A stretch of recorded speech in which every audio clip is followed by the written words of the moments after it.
नमस्कार जय Jagannath welcome back to my mini blog. आज आम होली स्पेशल करवा माछ तरकारी। सर्वे प्रथमे आम माछ को क्लीन करदेवा भल भाव आपण मैंने फॉलो करंतु।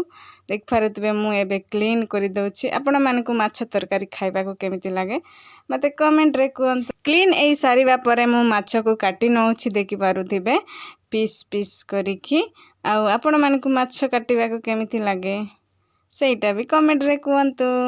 माछ काटी सारिबा परे आमे माछ को भल भाव रे पानी रे धोई देबा। देखि पारुथिबे तार ब्लड केमिति देखा जाउछि। एटा होछि फ्रेश माछ आ देसी माछ पोखरी रो माछ।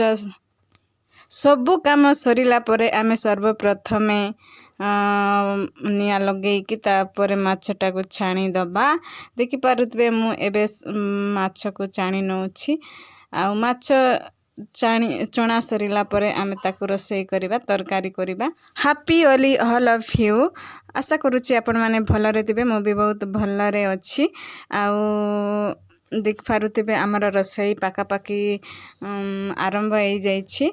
तापरे आमे रोसई करि सारिला परे आराम से आमे खाइबा। एक्चुअली मते रोसई सते बुझे नाही जेतिकी बुझिछि मु करिछि ट्राई करिछि भल करिबा को।